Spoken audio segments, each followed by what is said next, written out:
Welcome everyone, and thank you for attending our second FASD webinar for 2014-15. We're going to pick up where we left off last time by focusing on strengthening parent-child relationships in children and parents affected by FASD.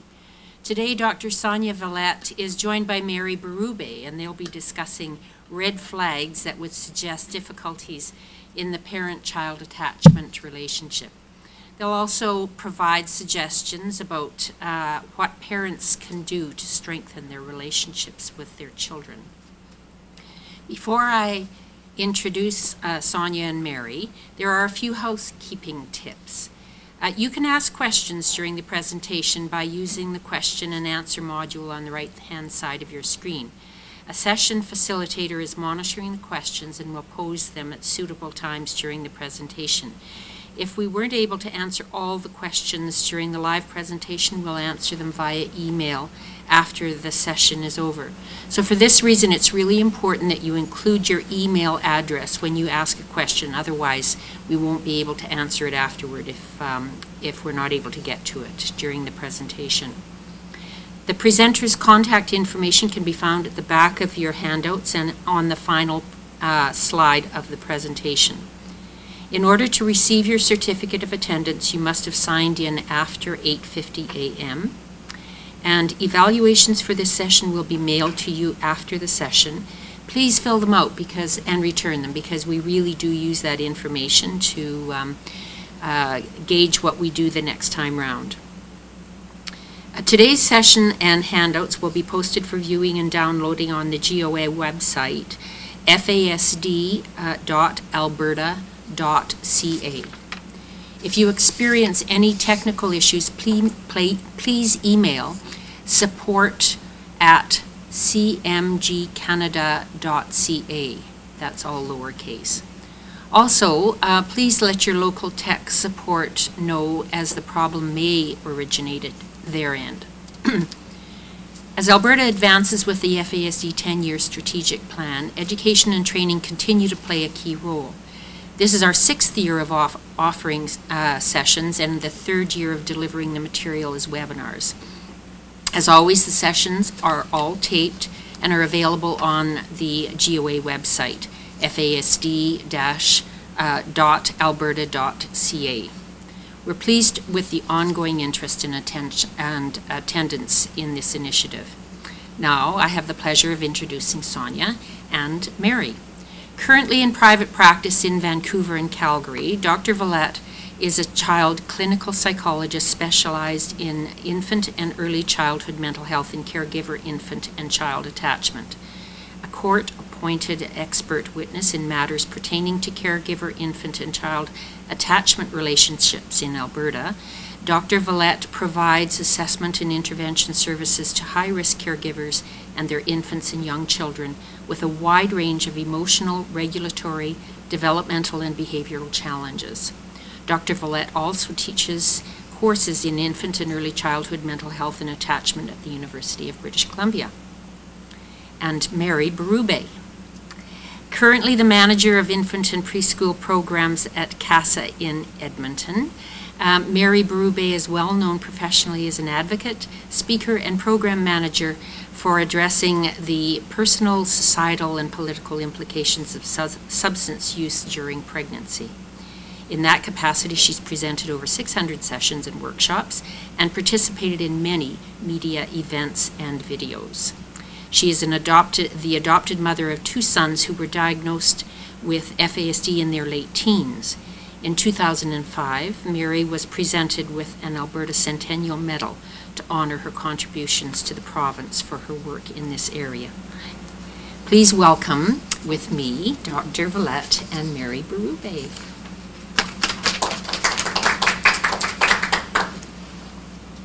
Well, welcome to everyone who is joining us today, and to those who are present in the room, welcome. We're going to just look at a sort of a roadmap which covers what we're going to be discussing today. Those of you who joined us during the last session will see that what we're doing today is really a review of quite a bit of what we covered last time, but this time including much more of an emphasis on seeing this information through the lens of FASD. So looking at the core story of early childhood development, key risk and protective factors, attachment in FASD, and then red flags suggesting possible attachment difficulties, and then we're going to talk about some strategies to help strengthen a secure attachment relationship between a child and a parent. We are going to be doing a third webinar where we will be spending much more time focusing on strategies. But so as I mentioned, so today is going to be in many ways a review of some of what we covered during the first session through the lens of FASD. Okay. So let's start with, what is healthy early childhood development? Really, in many ways, kind of what is the core story of early childhood development? And what are some of the key tasks associated with early childhood development? One of the key tasks is the emerging ability to focus attention, regulate your behavior, and to manage your emotions. So essentially self-regulation of attention, behavior, and emotions. The ability to form close emotional ties with others. It's key for us to remember that child development takes place within the context of relationships. A third key developmental task is the ability to play, right? To explore, to learn. It's very difficult for you to be able to do that, to play, explore, and learn if you aren't well regulated and if you don't have a secure attachment relationship with at least one primary caregiver. And so as we can see from those three previous points, that early childhood development and early childhood mental health development are really sort of two sides of the same coin, intricately intertwined. It's so much fun to have somebody to talk to about this who knows as much about attachment as Sonya does, and I'm delighted to be able to do this. When we think about the context of attachment and FASD together, we recognize that the very first and most important factor that's different for a child with FASD is that their brain, the brain they start out with, is different than the brain that a child starts out with who doesn't have an FASD. Mm-hmm. And so as we understand, of course, that brain development takes place in the context of serve and return parenting and in the context of attachment and connection to someone else. But the brain of a child who does not have FASD starts with a huge advantage, and the brain of a child with FASD starts with disadvantages that place them at risk for not being able to manage those developmental tasks. Mm-hmm.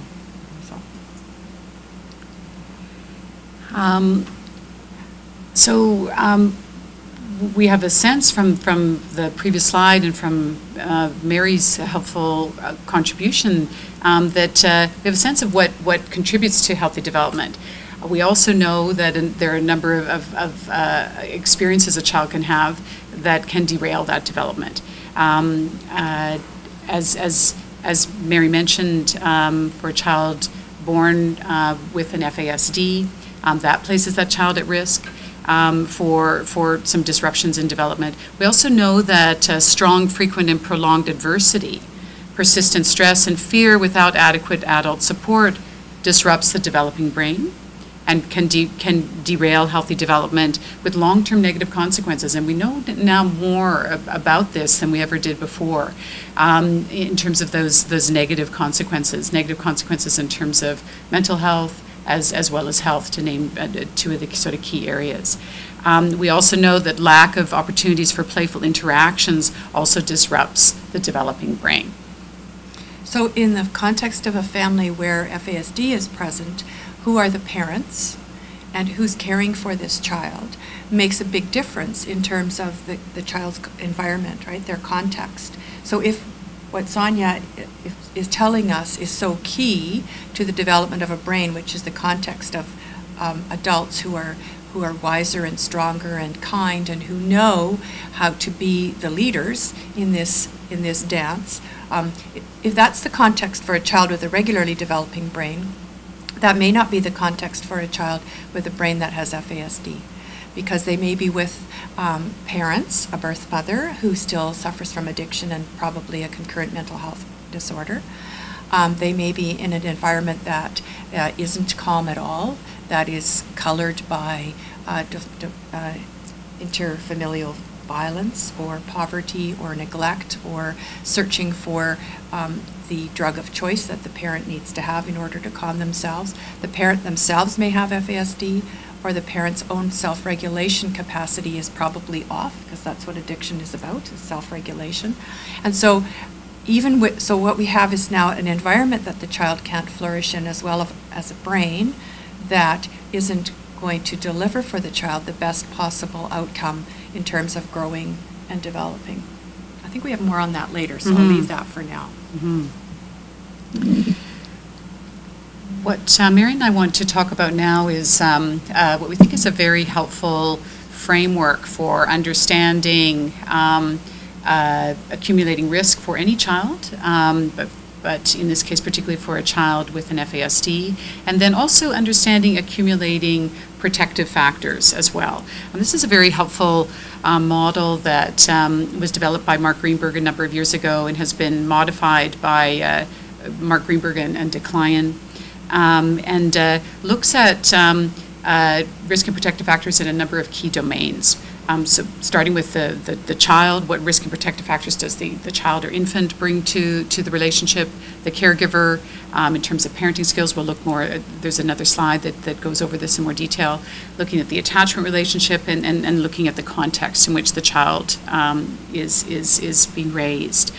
And what's important to bear in mind is that these 4 factors sort of interact, or the term that's often used is transact. So really, if we think of the development of the child or the infant really as the product of this sort of continuous and kind of dynamic interaction of the infant and child and experiences provided by the parents, by the family, and by the context in which the child is being raised. And we know that there are risk and protective factors in each of those domains that combine to have an impact on the child's development.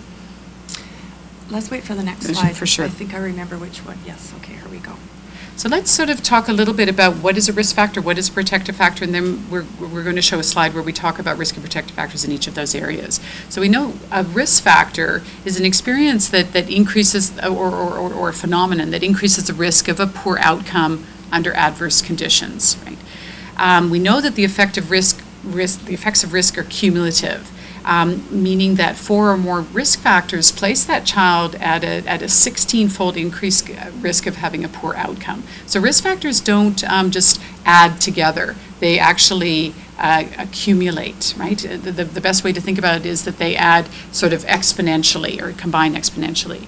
The good news is that protective factors are also cumulative. So protective factors are experiences or as well as phenomena that reduce the risk of poor outcomes under conditions of risk and promote resiliency, meaning that they assist a child in coping well despite adversity. And 3 or more protective factors contribute to early resiliency. And as I mentioned, protective factors are also cumulative. So when you have an FASD, you already have generally 2 or more risk factors right from the get-go. So the first one that you have is a brain that is different, a brain that did not get put together in a way that might serve you very well. The second one is that you have a mom. Remember, FASD is a diagnosis for 2, and that's why this is critical. So the diagnosis for the child is a brain diagnosis. Sterling calls it a brain injury, a pre-birth brain injury. And the second diagnosis is a diagnosis of a birth mother who presents us with usually a combination of a mental health and an addiction profile. And so for the time that this child is in utero, this dyad experiences together all of the challenges and stresses that mom is experiencing with her addiction and with whatever is coming with that, whatever the lifestyle challenges are, the context in which she finds herself being pregnant. And then those 2 factors come together, of course, during labor and delivery, and then postnatally. So regardless of who cares for this child, the outcome for this child is that they have a different brain and that the caregiver situation is not optimal. This mom's challenges may well persist after delivery when she's caring for the child. If she is not the one caring for the child, then the child has a disruption in connection. So that creates then the third factor already. And then we're almost up to 4. And that's before anything much has happened, just the birth. The protective factors for a child with FASD need also to come into in the context, and we're going to talk more about this later, but one very important one is that as much as possible, the birth mother herself and any family that she has that can connect emotionally to that child, even if they can't make day-to-day decisions, need to be part of this child's circle of security so that we contribute to the protective factors, and more on that later. So this slide just expands on the points Mary just shared, looking at risk and protective factors in each of these different domains. And again, I think it's helpful to, as we're going through these, to be thinking of possible risk and protective factors that typically developing child could potentially be exposed to, a child who is typically developing but whose family is experiencing significant adversity, and then a child who has been prenatally exposed to alcohol and the adversity that that family could be experiencing, right? So it's helpful to think about these risk and protective factors, thinking about several different parent-child combinations. So if we start with the infant, so is the infant full-term versus preterm?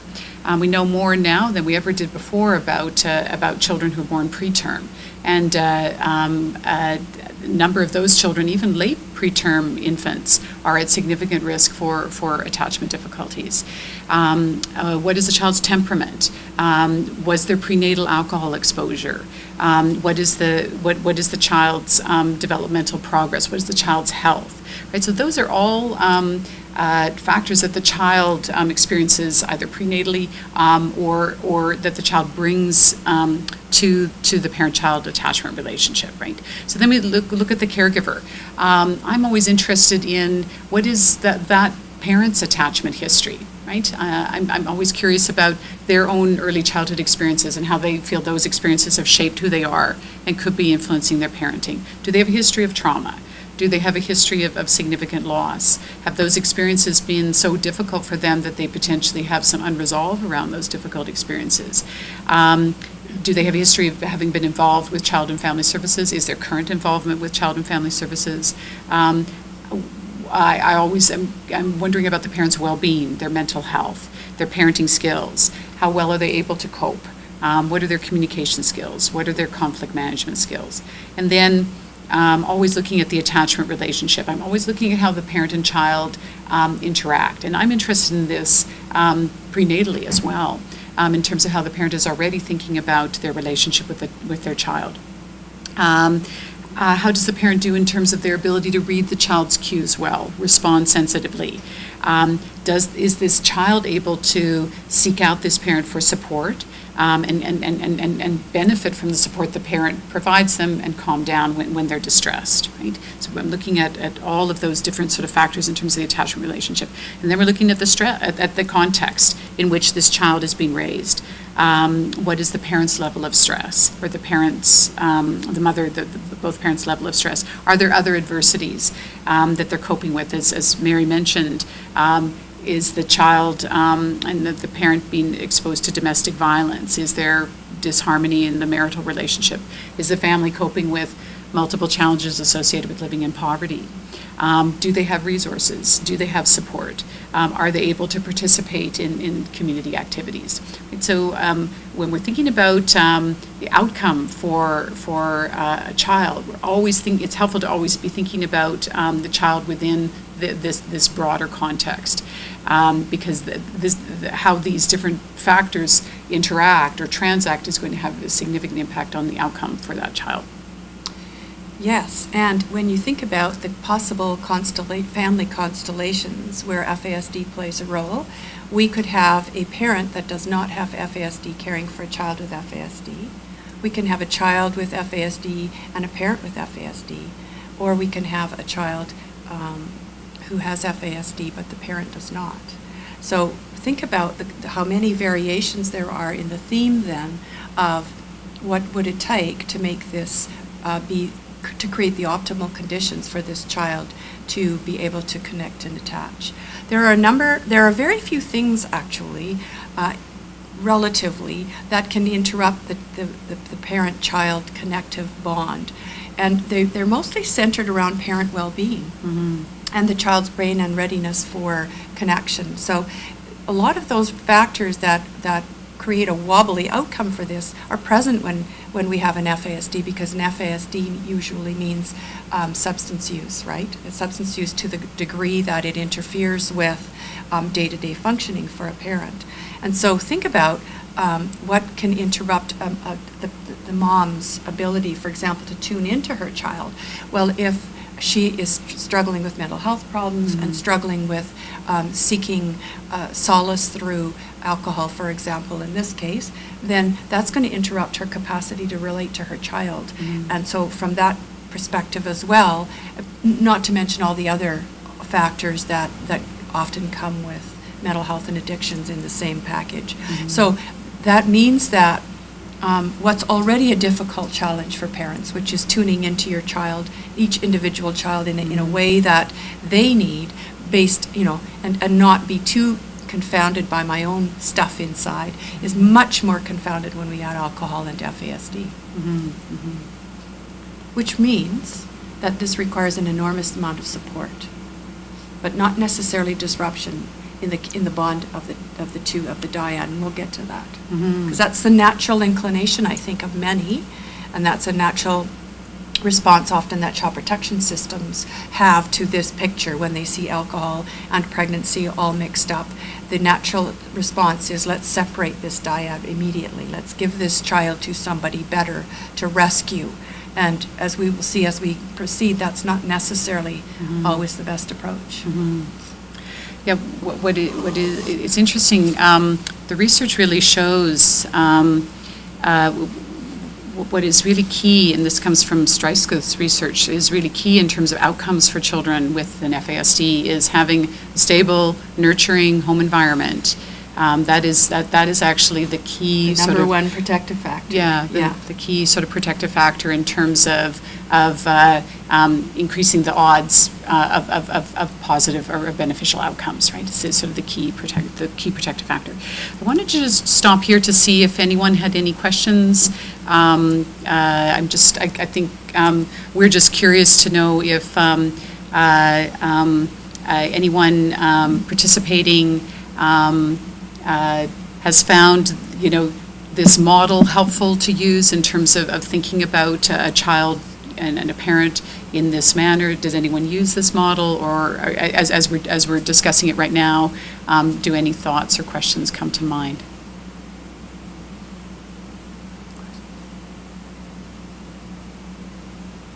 Okay. Yeah. So just let's continue in terms of a bit more that we now know about attachment. Attachment is relationship specific. So the attachment relationship goes from a child to a specific caregiver, and from a specific caregiver to a specific child. For that reason, it's possible for a child to have a secure attachment with one caregiver and an insecure attachment with another caregiver. Right? Attachment is actually relationship specific. So, for example, it's possible that a child could have an insecure attachment with a parent, but a secure attachment with an aunt or a grandfather. Right? What's key is that that other attachment relationship, can be a protective factor, right? So many of the parents I work with, the child has an insecure attachment with one or both of their parents, but what we can often include or have the person have more involvement with the child is an alternate caregiver, like an aunt, like an uncle, like a grandparent. It's understandable that additional alternate caregiver, that they're playing a very important role in terms of the life of the child. They also need to be involved in a way that is sensitive to the needs of the parents as well. But that can be a key protective factor as well. The attachment relationship is generally established between 7 and 24 months of age. And oftentimes the term attachment is confused with bonding or used interchangeably. I think what is most helpful is to think about attachment in the way that I've described it. It's really this sort of two-way emotional relationship that goes from the child to the parent and from the parent and the child to the child, whereas bonding goes from the parent to the child. And infant, and involves his or her early love and caring for the infant. It's certainly many of the families I work with, the parents, either biological parents or foster parents or adoptive parents, do not report experiencing this. But so that I want to mention that not all parents or caregivers automatically feel this sense of bonding, but I think this is a helpful definition of bonding, right? That it's unidirectional and goes from the parent or caregiver to the child. And remember, as we're talking about this, that much of this is developmental. So in other words, as this brain grows and becomes more and more complex and develops more and more connections, that's the normal trajectory of development. What we know about children with FASD is that they experience dysmaturity at every stage of development. So in the early years, they tend to be up to 18 months behind their peers in terms of their brain development. Mm-hmm. And then that's generally we see that about to school age. And then the school age child is about 2 to 4 years behind most of the time in terms of their brain, in terms of their social functioning, and in terms of their overall functioning, 2 to 4 years behind their peers. And beyond that, in adolescence, that gap widens. So with every stage of development, this child's capacity to deliver on what we expect from them isn't there. And of course, that's a brain-based phenomenon. And so everything we talk about here with respect to regular or normal development is slowed down when it comes to FASD, which does two things in terms of how we think about this. One is that we have to remember that a child with an FASD is going to be dysmature and not show us some of the developmental milestones as early as other children for the most part. And secondly, we may have some later windows of opportunity with some of these children that we might not with other children. And Strysguth talks about that when she says that, for example, the key period for stability for children with an FASD is between 6 and 13 because of what's happening in their brains at that point. That's the period during which we can afford the least disruption in their care. And when we think about regularly developing kids, we often think of that as the first 3 years task. So think of how complex it is to develop a case plan for a child and a family where FASD is present to mitigate all those factors. So let's look a little bit more at the attachment relationship. We know that a primary caregiver plays many roles in the life of a child. They are a playmate, they're a teacher, they're a person who sets limits, they're a person who takes care of the child, but they're also an attachment figure. It's helpful to think about these roles as organized hierarchically, with the attachment figure really being at the top of that hierarchy, and these other roles being at the secondary level. So our next sort of question is, what is the role of the attachment figure? Initially, the attachment figure really plays a biological role to protect the child, to ensure their survival. Right? It has biological significance.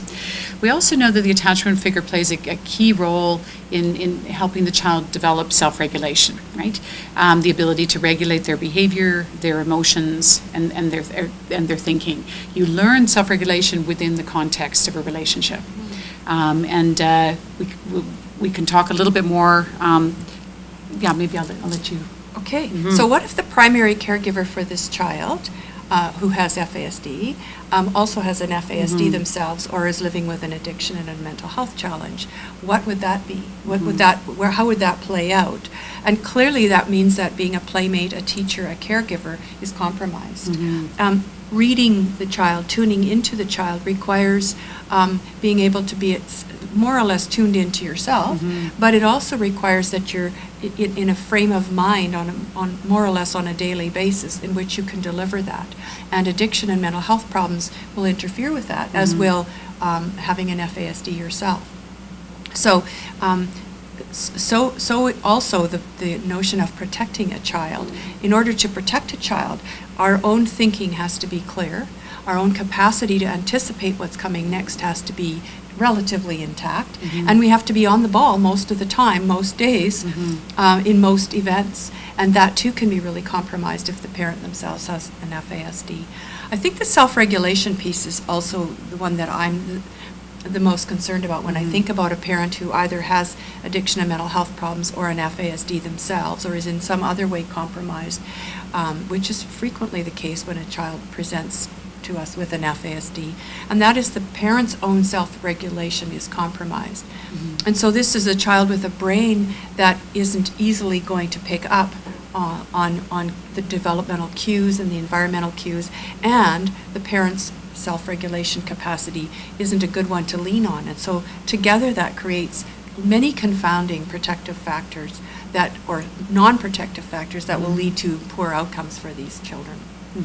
Which means we need a lot of extra people around, and not at least one extra brain around that everyone can lean on. Sterling talks about the extra brain, right? And that's very much where this is rooted in. So let's look at, this is I think a very helpful image. I just want to bring the whole image up here. From the Circle of Security, just want to make sure I don't scroll through there. From the Circle of Security therapists. This is from 2000, Cooper, Hoffman, Marvin, and Powell. You can access this as well as other information about Circle of Security from their website, circleofsecurity.net. They have this as well as many other useful images that you can download.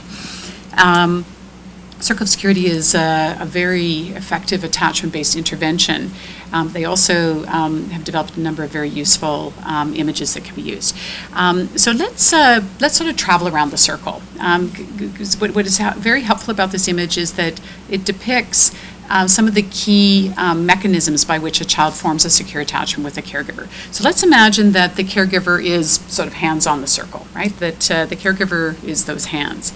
And let's imagine that the child is at the top part of the circle. And the child is calm and is interested in exploring. And so the child signals to the parent, you know, I'm interested in looking at that little toy over there. And so the child looks to the parent. Mary's doing a very good job signaling that I can go to explore. So I'm going to look to her, see if it's okay, she's reading me correctly, and then I can go out and play with that little toy or look at that ladybug. So I'm at the top part of the circle, right? I'm using Mary right now as a secure base from which to explore. And when I'm out exploring and looking at that little toy, I still need Mary to be watching over me when I'm out exploring, because something could happen where I need her support. Help me, but only help me a little bit. So for example, if I'm playing with a toy and I'm having trouble putting a shape inside a shape sorter, what I need is for Mary to help me a little bit, but not take over, right? So I can still feel a sense of success with this toy. I enjoy with me. And so I'm able to get the shape in the shape sorter, and I look up at Mary. That's right. Good for you. That's right, you know. And then also, let's imagine that I just look up at Mary, right? And what's helpful is for me to see a look of delight on her face, right? Where she's looking at me. I can't help myself. Looking at me, and delight is about, I delight in you for who you are, right? Yeah. And what the research shows is that delight is like Velcro, right? That helps praise and other positive experiences stick. What the research really shows is that for children who might receive a lot of praise but don't have that experience of a parent delighting in them, it doesn't stick as effectively, right? As it does. Delight is the Velcro, right? That other positive experiences can then stick onto. Okay, it's very key in terms of what's happening neurobiologically as well in moments of delight, right?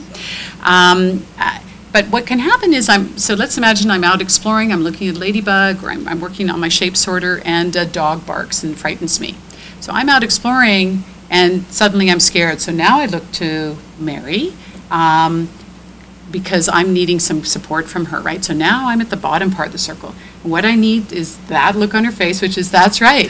She's going to sort of welcome me coming back to her. I see that it's okay. And now she's going to protect me, comfort me, delight in me, and here she's going to accept that this is also part of who I am, right? That it's okay to be scared of a dog or scared of the dark. And very importantly, what Mary's going to do is help me organize my feelings. She will say, "Are you scared?" That's right. It's okay. That's right. It looks like you got scared when the dog barked. I'm here to help. We can work this out together, right?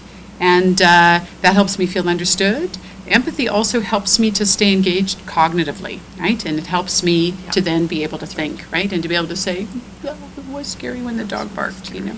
And then in a secure attachment relationship, receiving that support from Mary, then I'm able to calm down, I'm able to regulate, and then I'm able to go out on another adventure, right? I'm able to then go out and use my caregiver, again, as a secure base from which to explore. Right? And we know that in a secure attachment relationship, children go around this circle with their parents hundreds of times a day. But the circle is sort of hidden in plain sight. Right? Meaning that we're not necessarily aware that that's what the child is doing, right? They go out and come in, go out and come in. They need our support all around the circle.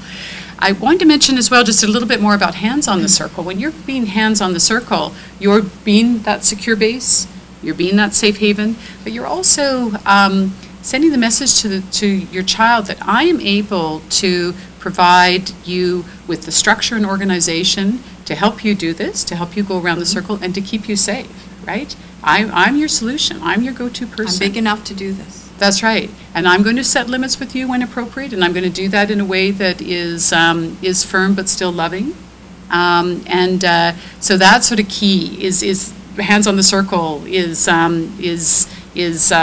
a number of different sort of elements to it. And then the fourth is and we'll talk about that in a moment. But I can mention just briefly now is that I will also go back and repair with you, right? Because for all parents and children and all of us in our lives, there can be moments when our relationships are ruptured a little bit, right? Where maybe we didn't understand one another as well as could have happened. Your child was trying to connect with you when you were making dinner and you weren't available to provide support. And just know that you can always go back and repair and say, I could see that you wanted to show me your toy when I was making dinner, but I was busy. I'm sorry about that, but I'm here now. Can you show me your toy now? So I'll let Mary talk now a little bit about this, again, through the lens of an FASD. I'm very, very enamored of this circle, and I think I was very fortunate as a parent that I was pretty good at tuning into my children. But there's two parts to this, or more, but two important pieces. And one is that this is an experiential and feeling experience. So it's about feelings of both the child and the parent. And another one is that this is a cognitive experience. In other words, this is about how my brain works, both the brain of the parent and the brain of the child, right? And so this child is doing some early, if you will, sense making at this, making a tiny bit of sense out of each little thing that happens over and over and over in their life. Oh, is that how that works? Oh, is that how that works? Oh, that's what I can, if something like this happens, and this is what my mom does or my dad does. And of course, the challenge with FASD comes is that FASD creates cognitive challenges for children, right? And so a child with an FASD is not necessarily going to make cognitive leaps with this kind of experience. They have feelings, and I think that gets forgotten sometimes in the mix. Children, just because they're cognitively not always operating at a level we would expect for a child this age, that doesn't mean they're not experiencing feelings, although feelings are dependent on cognition. But remember that a child with an FASD needs just as much of this as a child who doesn't have one, and needs to have these same explanations. They're just going to need them a lot more for a lot longer. This experience needs to be repeated for children with an FASD over many, many, many, many, many years to have the same outcome. And that's really important. That's what Sterling and Ann talk about a lot, is with regularly developing brains, you have this experience X number of times and you get a certain outcome. If you have a brain with an FASD, this experience has to be happening at least 100 more times to have the same outcome, to create this pattern. And you may not still have exactly the same outcome as you coulda, woulda, shoulda, but this would create a really good outcome if this was ideal. unfortunately, a parent who themselves have an FASD or who's living with addiction or a mental health problem, their hands on the circle are not always going to be there. Mm-hmm. Their own need, what is going on for them is going to loom larger than the need of the child. And tuning into a child and reading what's going on for this child requires that pretty much most things are okay inside of me in order to do that. And that's what creates so much complication as we try to support children with an FASD. What I would like to have us do is not necessarily remove those wobbly hands from the circle of the birth parent unless they're dangerous to the child, but that we have an extra 2 or 3 pairs of hands supporting those sets of hands. And more on that later. Mm-hmm. Mm-hmm. Yeah, that's a good point, Mary. What is often helpful is to have hands on the circle, right? So we're doing it like this, that's right? we're putting some extra hands around those hands to create a framework in which where both of them can deliver on this, mm-hmm, mm-hmm. which is a lot of work, mm-hmm. but safer for the child in terms of their brain development and in terms of attachment, mm-hmm. right? And it's helpful to think also about other contexts in which a child has experiences. So, for example, a child who's also in a preschool program. What is very helpful is if this is also happening in the preschool program, right? In that program, so if the preschool teacher can be like a secure attachment figure for the child, and that whole program is supporting the parent to be a secure attachment figure. So the whole program can be sort of like hands-on. Grandparents play a very mm-hmm. important role. One of the things, and I'm now a grandparent, and I didn't know before that being a grandparent felt this good. Do you know that one of the things grandparents offer to children in spades is delight in me? Mm-hmm. Whereas, my daughters, who are the mothers of my grandchildren, might at times be somewhat exasperated. I'm rarely exasperated. Mm-hmm. As a matter of fact, my daughters are not very happy with me because I tell them those children are perfect, and they tried to tell me, no, they're not. So the delight in me can be provided in more than one way to children, but it's a really important one. Yeah. I love it. Yeah, that's nice. Mm. So this is just a summary of some of the points Mary and I just made.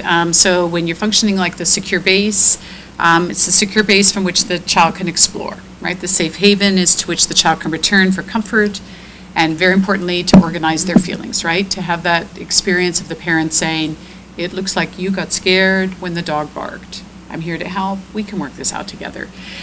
For the child to experience the parent being hands on the circle, right? So where the parent is the secure base and safe haven, where the parent is bigger, stronger, wiser, and kind, and that involves, as I mentioned, in setting limits when necessary in a way that's loving, but loving and kind, but firm. Where the child feels known by the parent, accepted by the parent, feels the parent is committed to them, and where the caregiver repairs ruptures. Oh, sorry, did you want to? No, I'm good. Is that, yep, yeah, okay. No. This is a slide that I think nicely depicts how you develop emotional regulation or affect regulation. So initially the infant's feelings are organized by the caregiver. If we think of when you're providing care to or being an attachment figure for an infant, a great deal of the responsibility in terms of how that infant is doing in terms of their thirst, their hunger, their temperature regulation, how they're doing emotionally is very much the caregiver's responsibility. Over time, the infant's feelings can then be organized with the help of the caregiver, and then finally the child's feelings can be organized by the child. So if we imagine in a secure attachment relationship with a child who's typically developing, if this unfolds smoothly, by the time the child is say in a preschool age, if this has unfolded well, or typically what we would hope would happen with that preschooler is if someone takes their toy away, that child would be able to, they could become upset, but could say, my toy, or go and ask the teacher for help, or say, my turn, not your turn. And not become so upset that they aren't able to do something to solve the problem, right? But in a child with an FASD, this can unfold quite differently. Mm-hmm. Well, the infant's feelings being organized by the caregiver really depends on how well the caregiver can do that. And so who is the caregiver of this child? And then organized with the help of the caregiver. Again, heavy reliance on the caregiver's capacity. And then feelings being organized by the child themselves requires a cognitive capacity that is very delayed for children with FASD, and depending on the environment in which they find themselves, may not have been supported to get there, and certainly won't be getting there at preschool. It may be much later before the child arrives at that place. It could be at least 7 or 8 years before the child arrives at this place with an FASD. So this is a nice image depicting that circle of repair that we talked about. Again, this is from the Circle of Security therapists, Cooper, Hoffman, Marvin, and Powell. This is from 2008. Again, you can access this on their website. I think this is just a very helpful image to help us see things from the child's point of view, right? So if we start on the right-hand side of the image, so the child is saying, Mom, Dad, when I get frustrated, demanding, upset, or out of control, really, if we see this from the child's point of view, I don't know what to do with how I'm feeling, right? So what's important is for me as a child in this situation is for you to see it from my point of view, right? My behavior when I'm frustrated or demanding or upset or out of control actually means that I need you to take charge, right? I need you to be the one in charge here. Be kind to me. Stay with me until we both understand this feeling that just seems too much for me alone. Help me to return to what I was doing with the new option, right? What is important for me is for you to see it from my point of view, right? For you to understand that I am not doing this to push your buttons or to intentionally be irritating, but that what's happening for me is there's just a mismatch between what this situation is demanding and what I'm capable of, right? And what is important for the child to experience is that helping my child trust that our safe and secure relationship will almost always set things right. And if, as the caregiver, I'm not able to set things right with my child, I need to get help from other adults to be able to do that. Right? And the child needs to know that you're my go-to person and you're going to figure this out, right? You're my solution. And of course, it's easy enough for us to decide that little children are doing the things they do to manipulate us or to as Sonya said, push our buttons.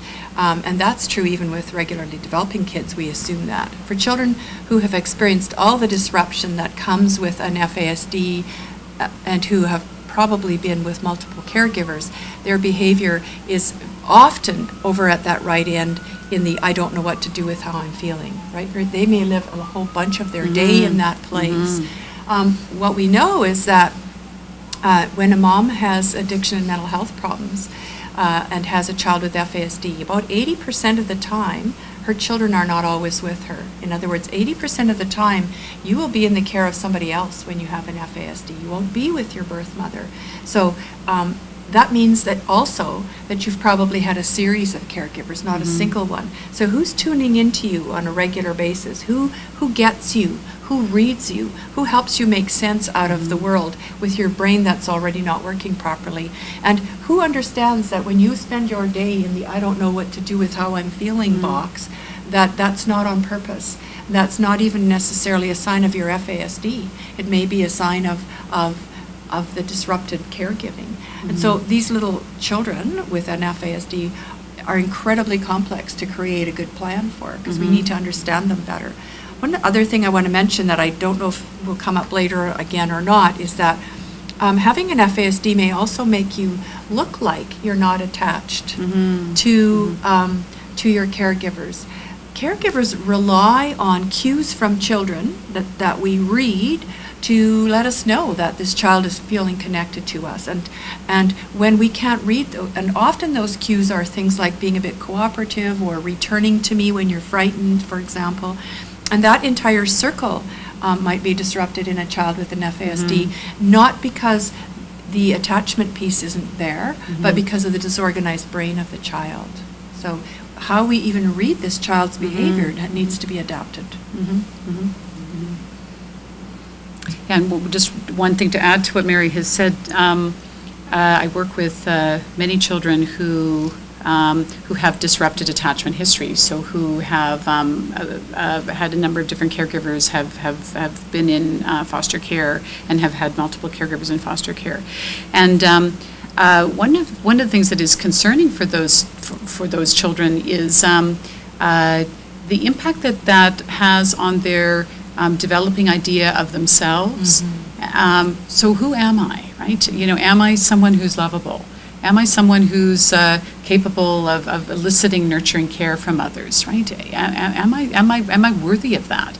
And it also has quite a significant impact on what they can expect from others, right? Can I expect these important others in my life to be loving, to delight in me, to be hands on the circle, right? To keep me safe, right? And the worry for children who continue to have these disrupted experiences is that those experiences have a significant impact on their view of themselves and their view of others, right? And then what happens for all of us is that that starts to become woven into how you see yourself and how you see others, and really starts to become woven into your personality. And then what starts to happen is when that child, if that placement breaks down, the child moves into another placement, potentially into a placement that could be quite stable for the child. The child's expectation is that this isn't going to go well, right? I'm really not lovable, and I can't expect this caregiver to provide me with support, which can then, it's almost a self-fulfilling prophecy, right? That can unfold over time. I have a question for you, Sonya. With this little bit that you just described of the child forming an opinion of themselves is a very cognitive experience. And for a child with an FASD, one of the things we've observed is that their capacity to think of themselves, to think about this is who I am and this is what I know about me, and to think about others is disrupted. As a matter of fact, in some of Streisker's work, what gets identified is that developmental task that we have at adolescence, which is I need to know what you're thinking about me, and I need to know what you're thinking about the people around you, and I need to know how you, I need to be able to put myself in your shoes. Those cognitive developmental tasks are often beyond the capacity of a child with FASD. So that means that they're thinking about their world, not just their feelings and their behavior, but they're thinking about their world and who they are in the world and who they are in relation to others is also off. So that means we can't always read them well, right? That's right, yeah. Nope. So that would be a red flag too. For sure, absolutely, yeah. But again, going back to Streisker's work, that we know that children who have a stable, nurturing home environment, children who have an FASD with a stable, nurturing home environment, that sets the stage for them to do well. Right, so even though it may be difficult to read their signals in terms of them being able to sort of go around the circle smoothly with a caregiver, if we can have that sort of stability and have the children experience nurturing, sensitive responsiveness and care, those are the children who do better. Yeah, that's really the key protective factor. So it has an impact. It just a positive impact. It might just look a bit different than what we would expect in a typically developing child. I spent part of my childhood in Africa, and so this is quite a well-known Zulu proverb. Umuntu, Yamuntu, Gabantu. A person is a person through other persons. Or another way I've seen this translated is people are people through people. Right? Just really emphasizing the key importance of social context, the context in which a child is raised. There's quite a well-known psychologist who's known for making this point that there's no such thing as an infant. There's only an infant within the context of a relationship, right? So beautiful. We can't think of an infant alone. This is another. Sorry, did you want to? No, I'm not touching that. It's beautiful. It's lovely. We each seek to know that we are held in the heart and mind of another. A beautiful quote by Diana Fosha. What is so helpful for a child. And for any of us, is to have the feeling that you, as their caregiver, think about them when you're not together, right? So one of the strategies that I have often consulted to preschool and kindergarten programs. And one of the strategies that I would suggest to the teachers was to, if they had a child in their class with whom they were struggling a little bit for whatever reason, to take a picture of that child home and put it on their fridge and think about that child that night when they were separate, and go in the next morning and say to the child, you know, I was thinking about you last night. I remembered, you know, how excited you were when you were making your kite on Friday, or you know, make some comment. That is an incredibly powerful experience for a child, to have this feeling of really being held in this important adult's heart and mind when you're not together. The circle of security therapists have developed a form of circle of security called circle of security in the classroom, which is like using circle of security in a preschool or kindergarten program or in a school. And they use this quite a bit in Head Start programs in the States, and others have used it elsewhere. And they maintain that that was actually one of the most effective strategies that they used, was the teachers doing that. And the child having that experience. And so when I've consulted to preschool and kindergarten programs, we then start to use that throughout the program, right? And so if there are difficulties between the staff, to do the same thing, right? To think about your colleague, think about the difficult conversation you maybe had on Friday, go back to them on Monday and say, I was thinking about you on the weekend, and to repair as well. That's beautiful. Sonya, tell me, what would be the experience of a child with an FASD in terms of this knowing of being held in the mind of another? Mm-hmm. That could be less readily apparent that the child is able to do that. Mm-hmm. Mm-hmm. And we can't do this before a certain age, right? Right. We have to have, what's the word, I'm blanking out on it, but we have to be able to have object permanence to do this. Mm-hmm. So I don't have a very good sense of what this is like for children with an FASD when they're little in particular. I think that improves a bit as they get older. Yeah, and I would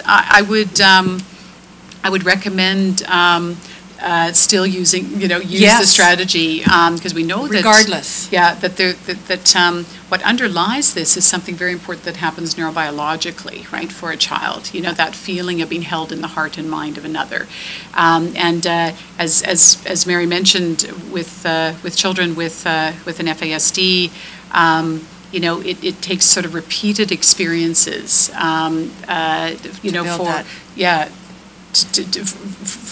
for them to have the same experience that a more typically developing child might have with fewer experiences, right? I would say, and the circle of security guys use this as well. They will say the first 1,000 times are the most difficult, right? And I would say with a child with an FASD, it's also the first 1,000 times, or maybe the first 2,000 times that are most difficult. So absolutely weave it in, even if it doesn't appear to be immediately effective. And that's where I was going to go with this, is that the key here is that for children with FASD, all these same things need to happen, regardless of the fact that what you read back in the eyes of the child or the behavior of the child might not be quite what you get back from a child who's developing more typically. So, but do it anyways, because we can't necessarily rely on what the child shows us and does to tell us what's going on inside of their heads. Their behavior may be way more disorganized than, and that may not necessarily be about the caregiver not doing a good job. So we can't. So with a child who's gradually becoming more organized, what we look at the parent and we say, it looks like that parent's doing a not bad job of organizing that child's brain. For a child with an FASD, you can be doing just as good of a job and the child will still appear quite disorganized. That doesn't mean you're not doing your job. And one of the challenges for people who parent children with FASD is that the world looks at this child's behavior and says, this parent must not be doing a good job. And you need to be rock solid in your belief that you're doing what you're doing and the child's behavior is not necessarily a reflection on how well you're putting it together for them. It's just about their brain. Right, and that's a good point, Marion. And one of the things that one of the bits of advice I often give parents is to respond as if the need is there. Right, respond as if the need is there. I work with a lot of foster and adoptive parents as well, and many foster and adoptive children with or without an FASD have difficulty sending clear signals about what they need, right?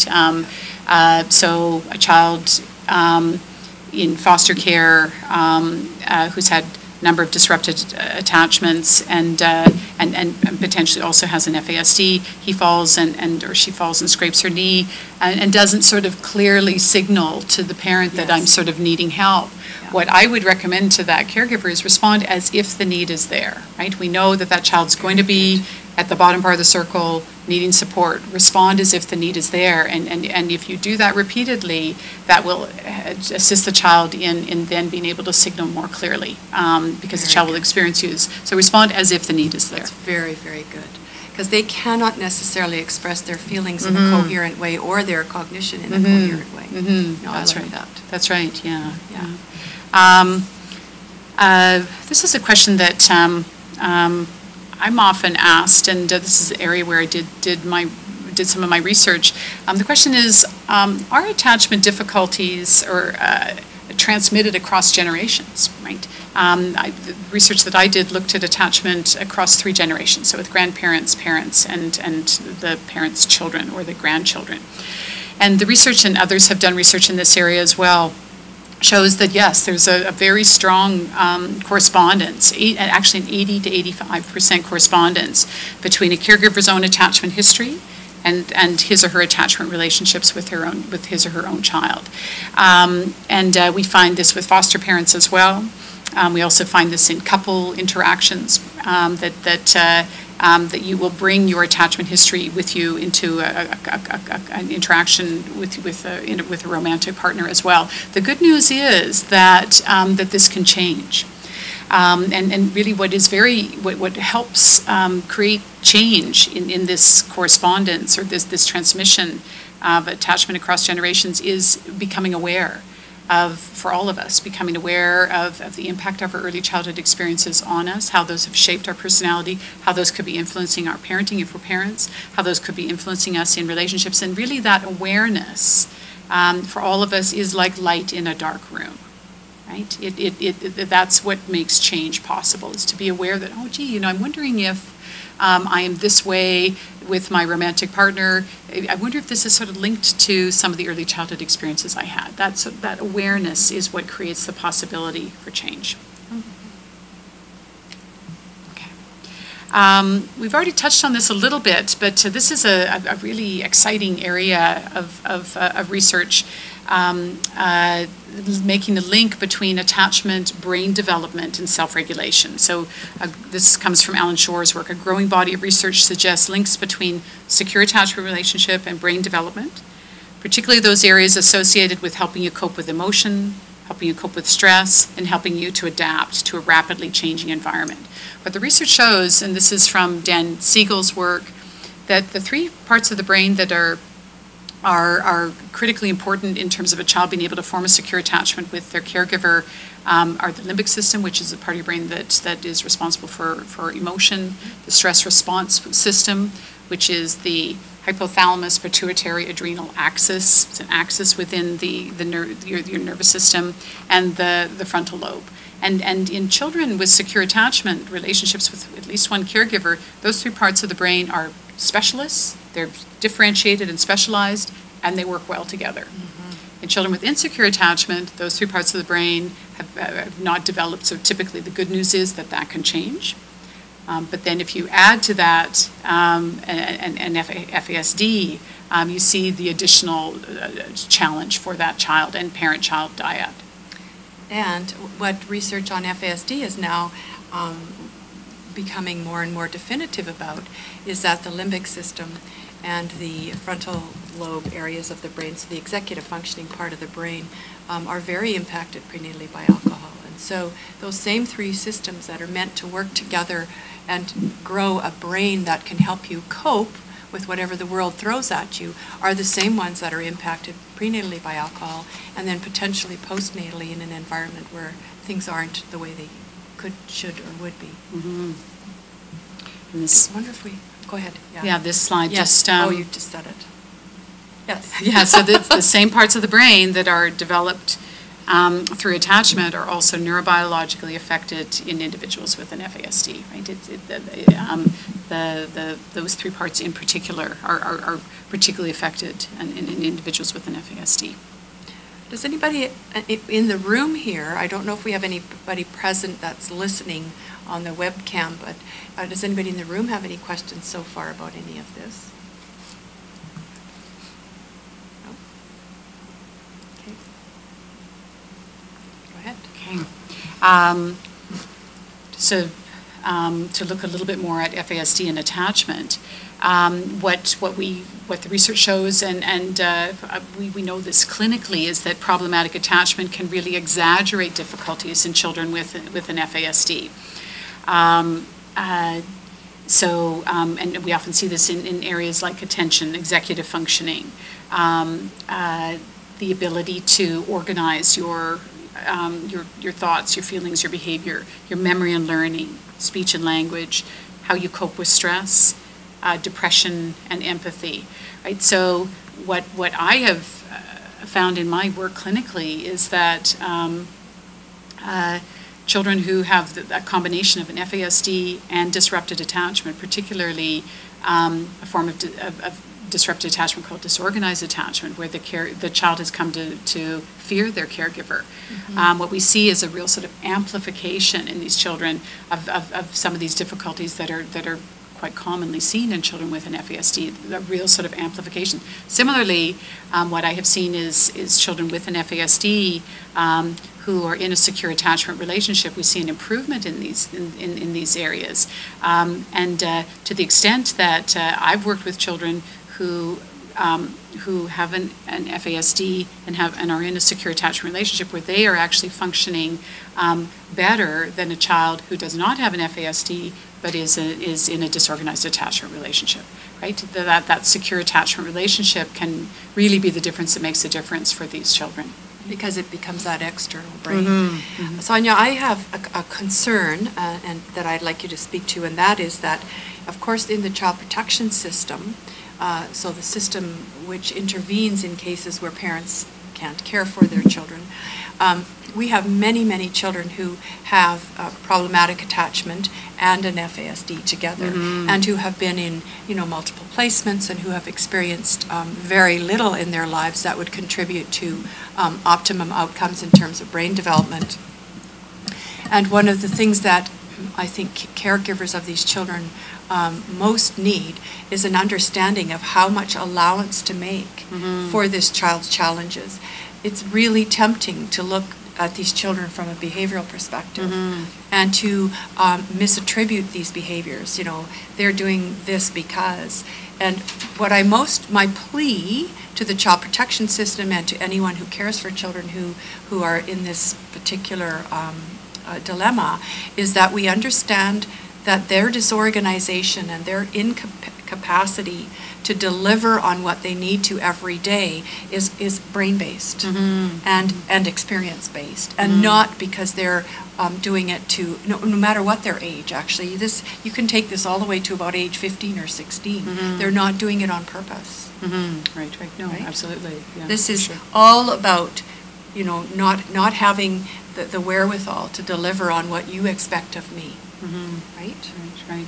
Really, I would say it's the child sort of doing the best they can under those circumstances. Under duress. That's right, and what we need to do is look at how we can change the environment then. And generally they have parents who are experiencing the same thing. Mm-hmm. That's right. Which is a pretty toxic combination. Right, because really if we go back to talking about self-regulation, the key way in which you learn self-regulation is if I'm an infant, I learn to regulate my behavior, thoughts and feelings by being with a calm caregiver, right? Mm-hmm. That's really the key way that takes place, right? It's Mary's calm brain and that look of delight on her face that comes so automatically to you, calming me down.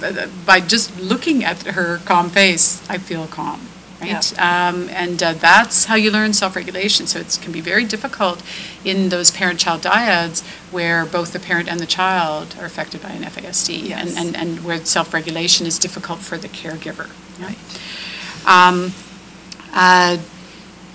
So just a bit more in terms of looking at attachment in FASD. This is from Densmore's work. We know that, as we mentioned just on the previous slide, that children who have FASD that experience this disruption in the development of key aspects of their brain that are responsible or necessary for forming a secure attachment. But we also know that this places them at more need than even a typically developing child for being able to depend on stable, ongoing, nurturing attachment to competent adults that care and are committed to keeping them safe, right? It places these children at such a significant need for that. And what the research shows is that if they have that need met, most of the time, that places them in a position where they can really achieve their potential. This is really the key experience for these children. Building secure attachments is hard work, but as we said, the first 1,000, if not the first 2,000 times will be key, but certainly not hopeless. And what is important to bear in mind, and I think we mentioned this later, is many of the parents I work with, foster parents, adoptive parents, as well as biological parents, are hoping that there will be an experience with their child that's a breakthrough, right? Where are we going to have that moment? That's right. We're going to have this sort of breakthrough where the child now, one day sort of starts to feel seen, behave as if they have a secure attachment with me, and as we probably know, that isn't how that unfolds, right? It's through moment-to-moment experiences that you build a secure attachment relationship, and if the child can have that sort of consistency and predictability and nurturance and experience sensitive responsiveness from the caregiver, they will be able to go around the circle, use that caregiver to go around the circle effectively, right? Can I speak Yes, to of this? course. I have two thoughts about that. I'll speak to the caregivers get depleted in a moment. But one of the things that we know about children who develop typically is that after leaning long enough on this good, stable brain, they need to do that less and less and less, and then eventually they get to take that learning out into the world and generalize it and practice it on their own without that person present. Now that's a long developmental process, but it does eventually happen. And what we know about persons with FASD is that's not as likely to be the outcome. It's that they're still often only as good as who they're with, that they're still often only able to cope well when that other brain is present for them. And that when there are brains around them which operate very differently and that aren't reliable, they're only going to be able to do whatever as good as those brains are. Which means that an FASD and the outcomes of that are very dependent on environment, even more so than for us. We're all dependent on our environments. We're all dependent on relationships to carry on. But many of us can kind of hold it together in spite of adversity around us. And when you have an FASD, that becomes almost impossible for your life. So that's where that lifelong need for an external brain that Sterling talks about is part of the story.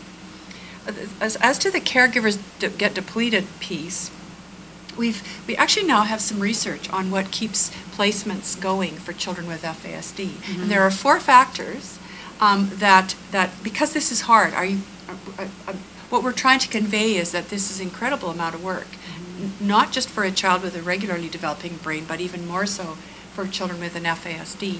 And there's four ingredients that the research has. I mean, there's not a lot of it yet, but we have early research that shows us what works.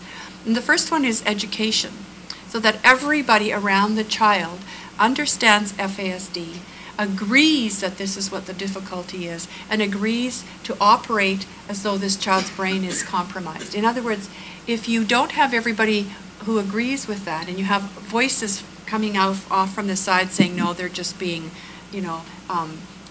uncooperative, or you're babying that child too much, or you're doing too much for them, that disrupts the capacity of the caregiver to carry on. It's a really important factor.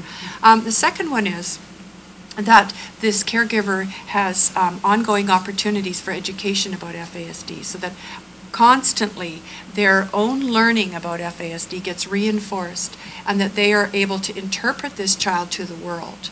So our job as parents anyway is to interpret our child to the world, right? So my child is hungry right now. That could be why they're shrieking. is one way a parent does that. For a person with child with an FASD, we say, I need you to understand, my little fellow here can't give you what you're asking for right now. He's not able to give you, he's not able to deliver on that. So we need to explain our child to the world, and that can only come when we have a really thorough understanding of FASD. Parents who are caring for these children need ongoing mentoring, constant opportunities to have someone to talk to that they can say, help me understand what happened here today. I'm completely done in. This threw me for a real loop. I don't get where this is coming from. So that's another factor. And another one is that they need respite on a very regular basis. They need to have respite. Whether they ask for it or not, whether they think they need it or not, they need respite. So that's a case where you give it to them even when they don't think they need it. You act as though they need it. You need breaks from this because it's exhausting. And the last one is you need an opportunity when you've thrown your hands up in despair and you don't know what to do next, to have an immediate break, that somebody can step in for you and you can walk away further than just to the bathroom. There's another factor that we know, and that is that when the school placement breaks down, the home placement often breaks down within 6 months. And so what this tells us is that we need everybody on the same page. We need to see this child from the same perspective. And everyone who's doing this incredibly hard work needs support to carry on doing it. Because what we've described here is really labor intensive. And I love how you're doing that. I think we can't underestimate how exhausting that is. So. Oh, good. Yeah. Yes. This is just, how depleted do caregivers get? This is a questionnaire that was developed to just try to sort of assess kind of caregiver strain. And these are some of the items that that caregivers providing care to a child with an FASD often endorse, meaning often experience. So disturbed sleep. Because the child doesn't sleep well. Right, that's right, yeah. Inconvenience associated with parenting a child with an FASD. It's a physical strain. Their free time is restricted. The family is having to make significant adjustments, forcing changes in personal plans. There's multiple demands on your time, emotional adjustments. Involves coping with behaviors that are upsetting. Sometimes one of the things that I focus on when I'm working with caregivers of a child where there's disrupted attachment, or caregivers with a child with an FASD, is they report that it is very difficult for them to be in the presence of a very upset child, right? That that is upsetting for them, and times even sort of frightening for them. And we know that if that's happening, it's going to be very difficult for them with their well-regulated brain to help regulate this child, right? And so to help them understand, so what does the child need from you in these moments, right? It can cause financial strain, they can feel overwhelmed. So these are just a few of the items from this questionnaire that are frequently endorsed by individuals providing care to children with an FASD. Yeah, no, the financial strain is very real and it lasts for a long time. Much of what happens costs money, and much of what needs to be fixed costs money. And as young teens and young adults, they will experience a great deal of financial need often because of their poor ability to get things organized and need to be rescued many times, and that all costs money. So those are the kinds of things that caregivers need to be able to be supported to carry on with.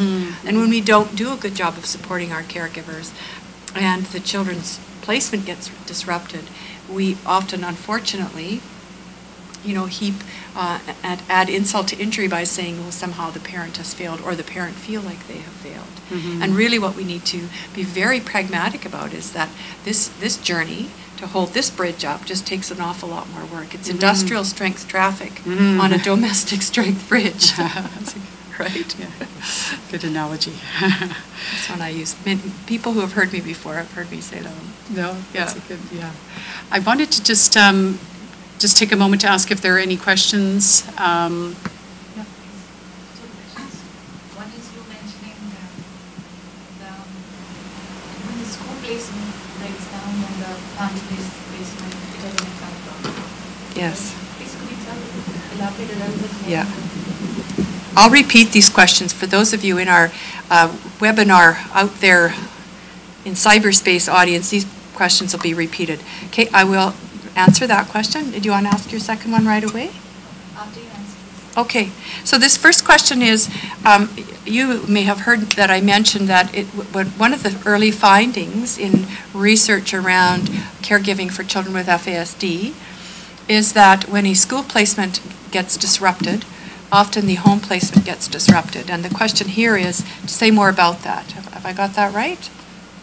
So let me give that to you and not take a whole hour to do that. The school placement, what needs to happen in order for this child to do okay in the community is that the community, and in this case the school is a really important partner, needs to see the child through the same lens as the caregiver does.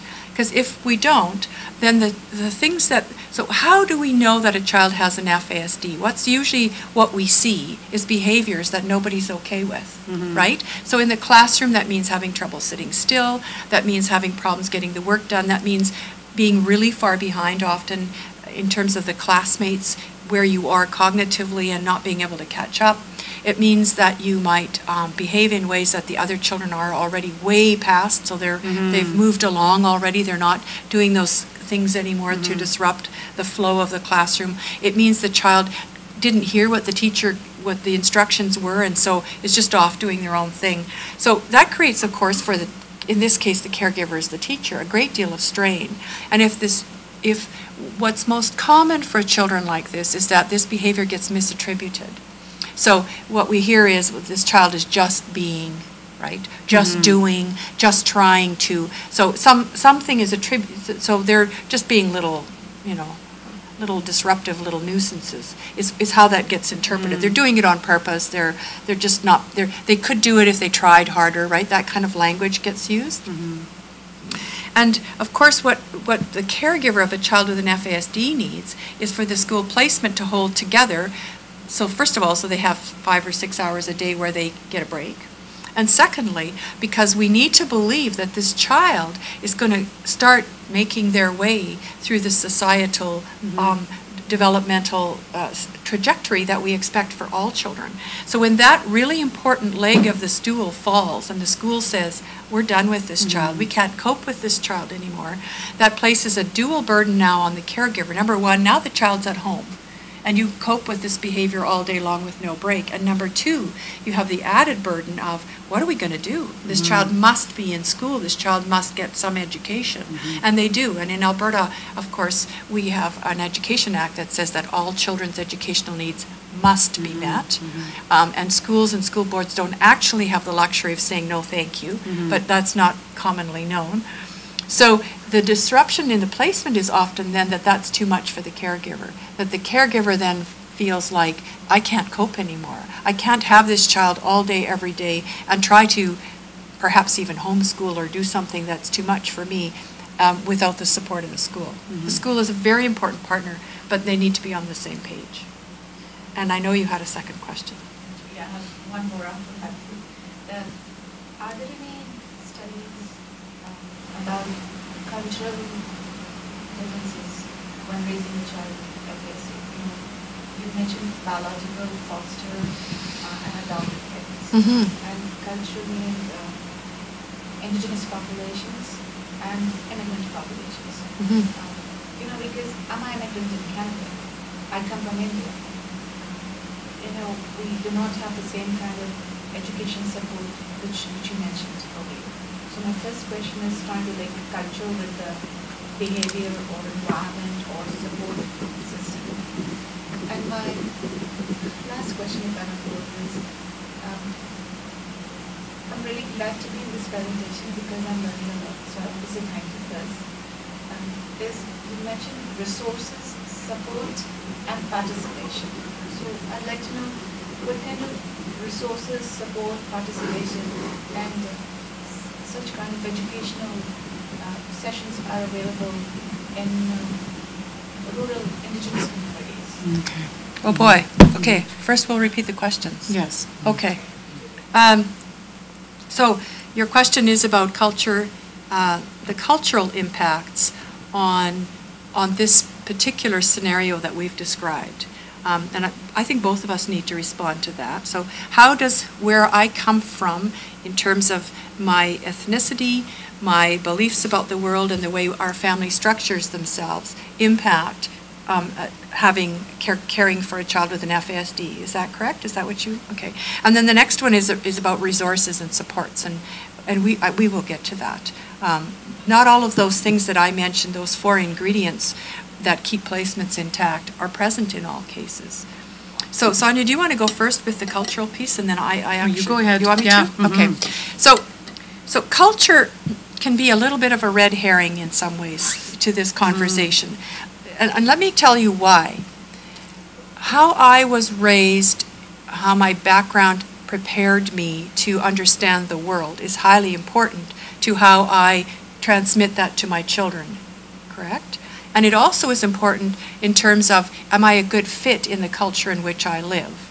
So if I was raised in a community where the very important things in the world were like this, and now I'm living in a community and the very important things are like this, I might experience not a great fit because I value this and everybody around me values that. So that's one important factor for immigration, for example. My parents were immigrants also, and so they brought with them how they were, they brought their experience about how the world should look and tried to place that in Canada, where there's a whole other idea about the world, how the world should look, and that's true for Indigenous people too.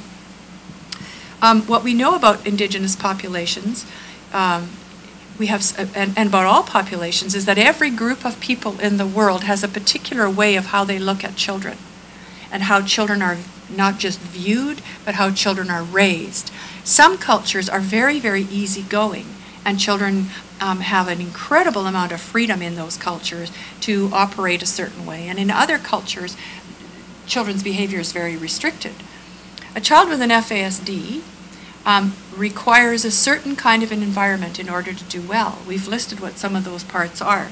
They need incredibly secure environments where somebody's got them covered, sort of all around the circle and all around the day. Who does that, whether that is a person who's from a completely different culture than they are or from their own culture, isn't as important as that this needs to happen. I think that's the main ingredient for somebody with an FASD. Children from our Canadian Indigenous culture our own First Nations people talk about how they value children, and they talk about what their beliefs are about how important children are to their communities, and they talk about what they want their children to learn. And all of that is incredibly important to a child with an FASD as well, as long as they're still kept in this circle of support. And I think that's the piece that all of us can learn. So we can provide our child with FASD their own cultural experience, but making sure that we understand that this is a child whose brain is different and who needs to be supported in a particular way that maybe their peers don't need to be, even in the same group. Does that help? Sonya, do you want to add to that? What I'm trying to say is it's not that it has to be a particular background as much as that background has to be woven into what keeps that child safe. Yeah. Am I being clear enough? Yeah, no, that's I think a very helpful answer. I think another sort of factor is how individuals from particular cultures view a child with a difficulty. Yes. Right.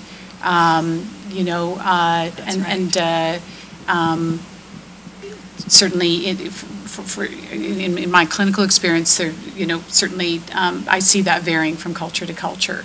And how do you, as a parent, help other individuals within your culture understand this child, right? And have compassion for this child, have compassion for you, not stand in judgment of you. I think that's going to be part of your responsibility. If within your particular culture there might be a very negative view of a child with developmental difficulties. Yeah. And different cultures have different expectations for children.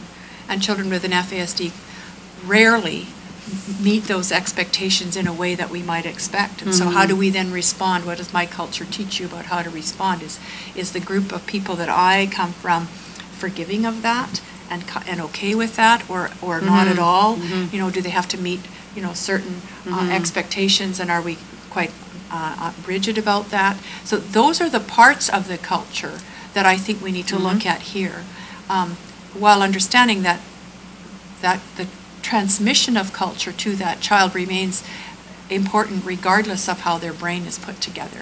That's not the issue. The issue is, how do we teach parents in any given culture to cope with a child with a challenge that's as big as this? You know, and what in that culture helps you do that well, and what might stand in your way. I think that's how I would view it. Are there any other questions? Are there questions from out there? It's all quiet on my end. I haven't received any questions yet. Either that's everybody's just very quiet today, or maybe there's some kind of technical problem I'm not aware of. Nobody's there. Everybody, maybe you're answering all their questions as they come up, but Okay. we'll just continue. It's 10:30. Okay, so we can continue. We have some slides yet, right? Unless there are other questions in the room here? And then she had, and we'll come back. and We're going to come back to that We'll one. come back. Okay, yes, Yeah. yeah. We'll put a star next to it. Yes. Yeah, no. Yeah, that's an excellent question, yeah. So we're going to just keep going. Just a couple of other sort of key points, and I know we've already touched on some of these, but Mary and I just want to make sure we're emphasizing these points. These experiences have a negative impact on any child, and particularly a child who has a prenatal exposure to alcohol. So we know, this is from Bruce Perry's work and from the work of others, that trauma and neglect during childhood, those experiences cause abnormal organization and function of important neural systems in the brain, compromising the functional capacities mediated by these systems. And what is particularly concerning for us is that we know that traumatic experiences and neglect can impact on those three key parts of the brain that I mentioned earlier: the development of the limbic system, particularly the amygdala, which is the part of the limbic system that controls your response when you're frightened, that stress response axis, and the frontal lobe. Those three parts of the brain that are so critically important in terms of developing self-regulation, forming secure attachments, are particularly impacted in children who experience trauma, abusive experiences, and neglect. Yep, I can't add to that. Yeah. So what is key is to try to prevent these experiences from happening for all children. You know, maybe I'll mention it here. One of the things that Anne Strasguth learned in her longitudinal study with children with FASD is that an FASD means that you have a brain that develops differently. So that's your primary disability, is this brain that is different and grows differently and learns differently, and so has different outcomes. But there's another factor called secondary disabilities, and that means let me explain secondary disability this way. If I end up with a broken ankle and I'm on crutches for 6 weeks because I can't weight bear on my foot, my primary problem is the broken ankle. If I end up with really sore arms from using the crutches, that's the secondary disability, right? That's the sort of the sequelae, the fallout of what happens when you have this primary. So for children with FASD, the secondary disabilities, and there's a very long list of them, those are the ones we can prevent. We can't fix this brain. We can give it the best possible chance to grow to its maximum potential by doing all of what Sonya is talking about, creating an environment in which it has the best chance to grow.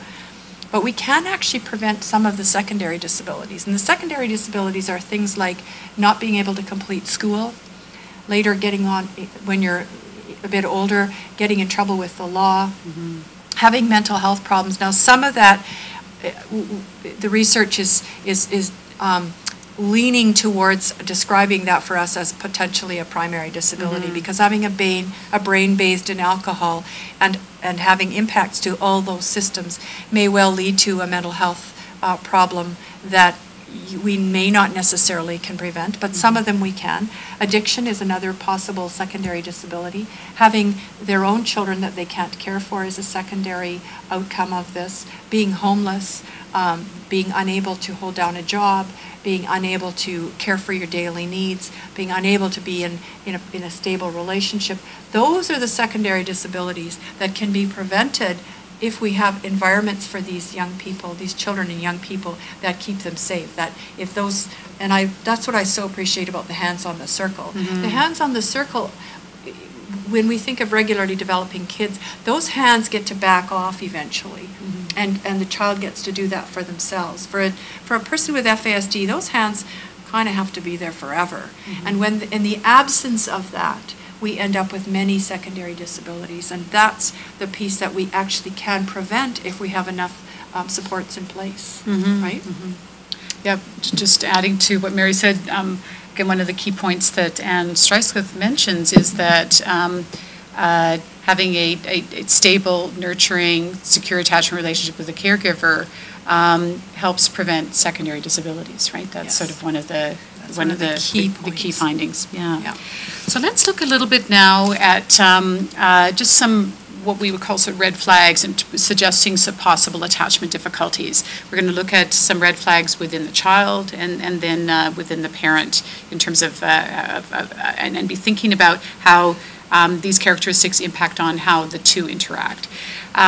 So a red flag or a risk factor is a child who has a chronic disability that really affects their ability to communicate their attachment needs, right? To clearly signal, you know, I'm at the bottom of the circle. I fell, I scraped my knee, I need support. I'm interested in that toy, I want to explore.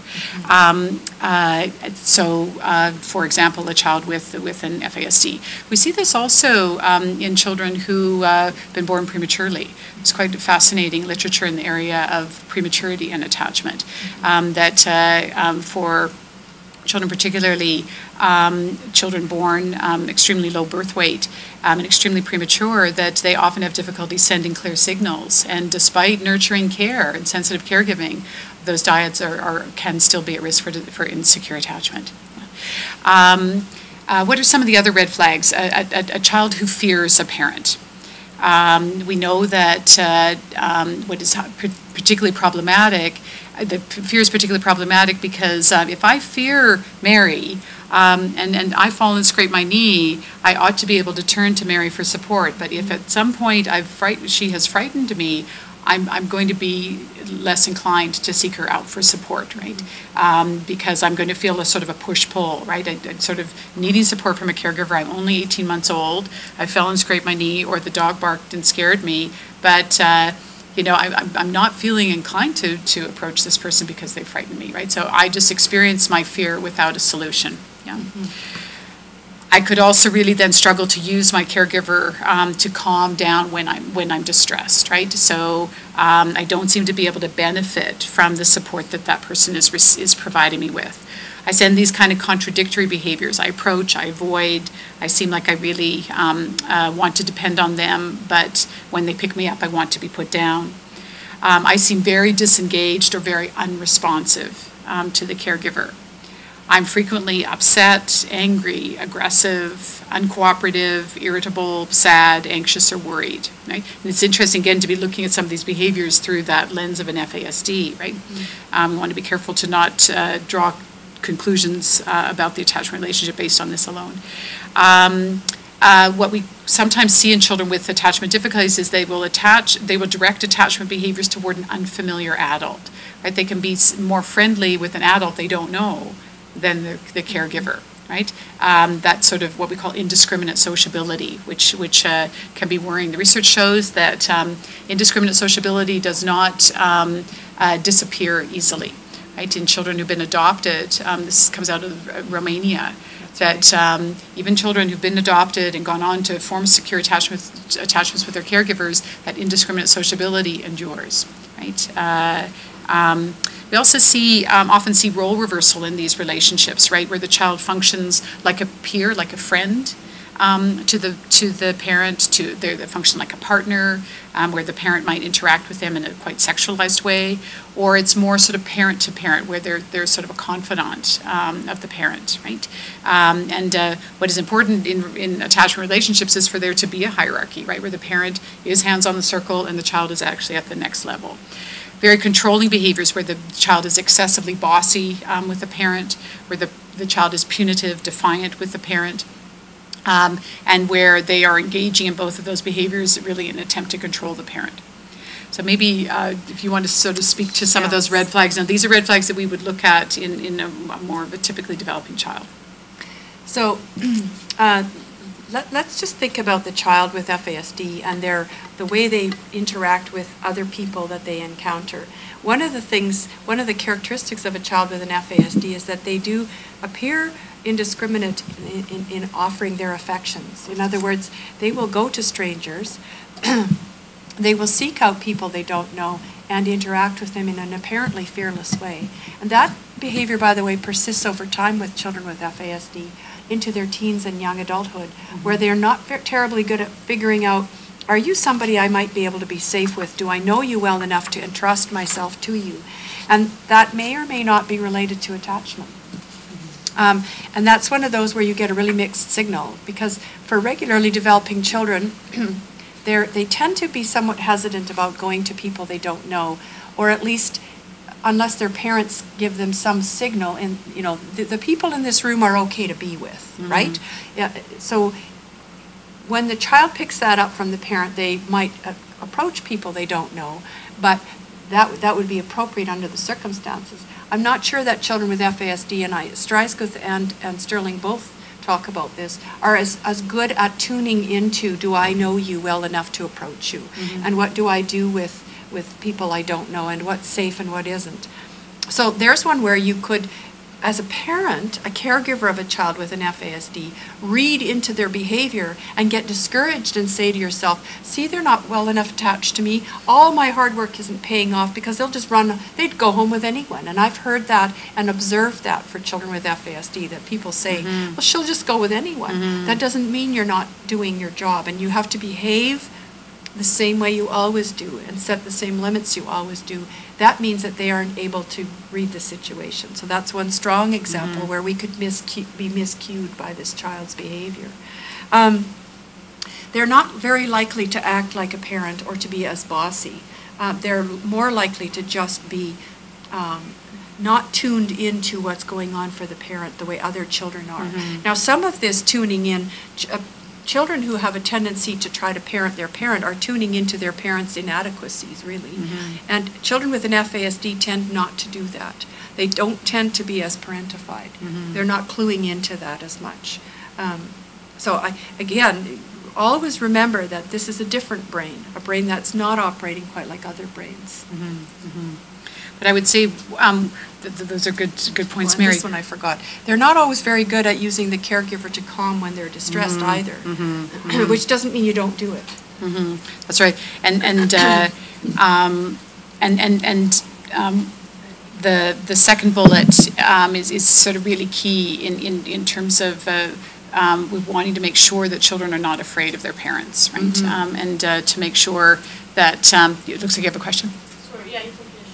Yeah, just to make sure that this is often, when I'm working with the parent and a child, sort of a key area where we start, right, is to help the parent to be aware of how problematic that can be for the child, and to learn some strategies. Oftentimes what can happen is if I'm a child and I get very upset or very dysregulated, and my caregiver also then becomes dysregulated, that is actually frightening for me, right? So to help parents understand that, right? Yeah. So when you're looking, when you're looking at the bullet there that says they don't use the caregiver to calm them when they're distressed, you were talked about what that looked like for a young child to calm them. What does that look like for an older child? Because when an older child, like a 13-year-old, goes into a rage, what does it look like for the caregiver to then give them that calmness? How do you do that with an older kid? Because it's not like you can just scoop them up and give them a hug, and well, you can try, but it's not often received the same way. Right, right. In my mind, and I'm going to speak to, I would like you to speak to it from the other perspective, from the FASD perspective, it's still all in how the parent reacts. So a child who's raging and out of control, a child with an FASD who's raging and out of control, needs to be in the presence of someone who doesn't then also lose it, who then also doesn't rage and get out of control, but who remains calm regardless of what is happening, and who kind of watches to make sure that that child is safe, and then when it's over, can approach the child and help them to be calmer. So a great deal of that is in my presence around this young child or young person, and much of that can be unspoken. One of the techniques I have taught, and it's quite useful if the child allows you to approach them, is to use completely nonverbal. So Sonya, I would make noises, calming noises, oh, oh, oh, like that. I've taught people to use it, just non-words, because words aren't necessarily helpful when you have an FASD, but to kind of create noises that lower the decibel level in the child's brain. Because remember, that's about a limbic system that's completely gone off the rails. And we wouldn't corner somebody like that, or corner, for example, what we learn about pets is that if a pet is really upset and backed into a corner, you don't overwhelm. And yet with our children, we tend, especially our young people who have come to us through the protection system, we tend to close in on them. And what we need to do is either be back behind and soothing, or just allow some space because there's no room left in their brain at that point to do cognitive thinking. So we have to wait for an opportunity to reach them again cognitively. The only thing you can do then is with your presence, make some calming approaches if you can, or back away and just let it be for a few minutes. Yeah, and the message that is sending is I'm here and you're worth it. Yeah. Right? I'm sticking around. I'm sticking around, that's right. And it looks like you're having a hard time. You need to take a break. But I really like Mary's suggestion of saying nothing. Yeah. And then it's important to use empathy when the child is more that calm. Must right? have been hard. Yeah. You must be so upset. That's right. Give words to it. That's right. I could see how frustrated you were. I'm here to help. We can work this out together. So help me understand. A child a 13-year-old who has a regular brain probably can name what they're feeling. A child with an FASD probably can't. And so all they are is completely flooded and overwhelmed. And flooded and overwhelmed means it is not so for example, if I was in the deep end of the swimming pool and I'm drowning, Sonya could not come alongside of me and say, I'm going to teach you the breaststroke now. That Right. wouldn't work. She can't do that until she's got me out of the deep end and calmed me down, and then maybe tomorrow I might Right. get to practice the breaststroke, but not in that moment. And so we have to really be tuned in that that's not a moment for a lot of words. There's no processing of words happening in that moment, which is why I use the whole nonverbal thing, that just, soothing noises, right? Because that reaches you on a completely different level. Right. Yeah, good. But my experience when Mary was doing that was, I was right there. That's right. I'm here and you're worth it, right? Yeah. We're going to figure this out. I'm not going anywhere, and no judgment, right? Just empathy. So let's look at just some red flags suggesting possible attachment difficulties that the parent can exhibit. So the parent missing or misunderstanding or responding inappropriately to the child's cues, right? So for example, a parent overstimulating a child and sort of persisting with unwanted stimulation, right? By tickling a child that's upset. So parents are missing cues, misunderstanding or responding inappropriately, parent prioritizing their own needs over those of the child. This could be a parent who sort of is frequently treating a child like a sexual partner, or frequently directing the child's attention to themselves, or saying, when do I get a turn with that toy? right? You've been playing with that toy for so long. When do I get a turn, right? Come give mommy a hug, right? Prioritizing their own needs, right? Where the child's, needing to make them a priority. When the child is distressed, the parent becomes more distressed than the child, right? We talked earlier about that, right? And how critically important it is for the parent to be able to calm down, for the parent to be calm to help the child calm down. A parent who's predominantly irritable, negative, or angry. A parent who's frightened of the child, frightening, does things that are frightening toward the child, or where the parent's behavior is disoriented. So, for example, I've worked with quite a few parents whose mood changes rapidly. They're very emotionally labile, right, and or dissociative. That can be quite frightening for the child, right? Parent is highly intrusive or negative. Maybe making negative attributions about the child. So, for example, just believing that the child is intentionally upsetting them. A parent who's excessively withdrawn, a parent who's non-responsive, right? These are all potential red flags suggesting attachment difficulties. And of course, if the parent is struggling with addiction or mental health problems and or has an FASD themselves, some of what's on this list is very likely to happen. A parent with an addiction is in a place where they need to prioritize their own needs over that of their child. Addiction gets in the way because the addiction becomes everything that I'm clued into. That's what I'm tuned into. I'm more tuned into those needs that I have than I am for my child. That doesn't make you a bad person.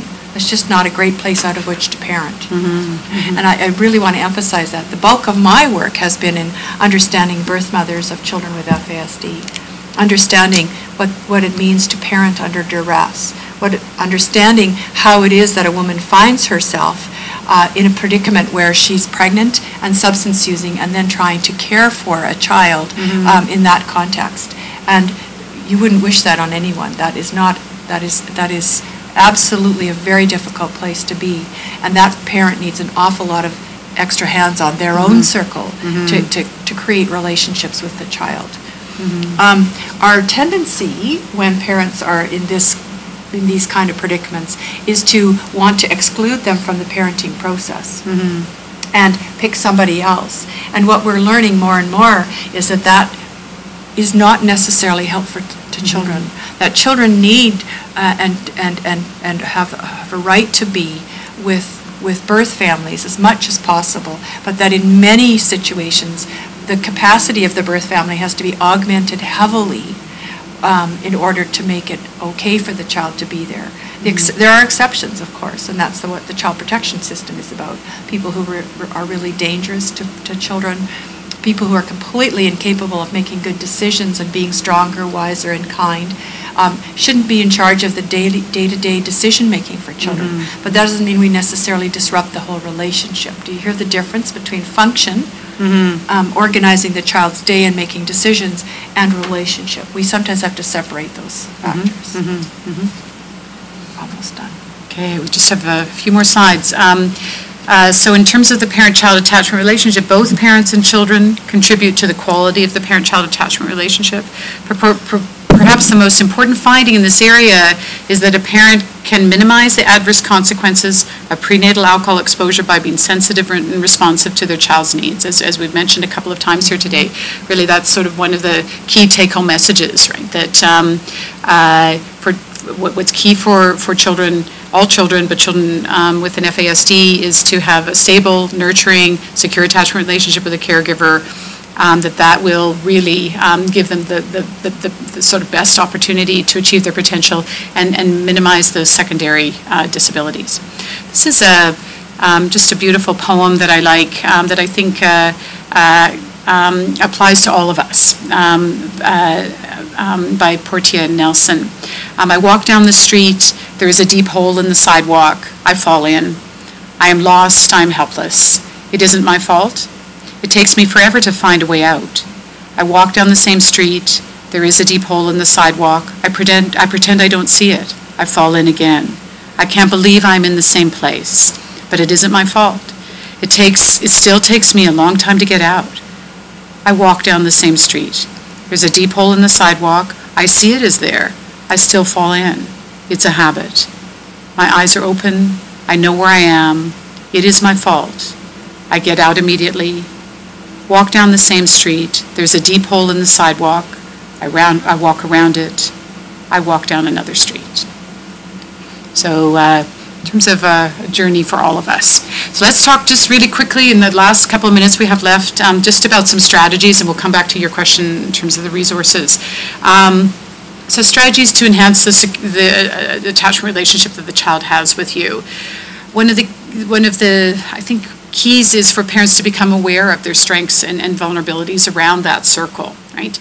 How do I do in terms of supporting my child's exploration, right? When my child's on the top part of the circle, how does that feel for me?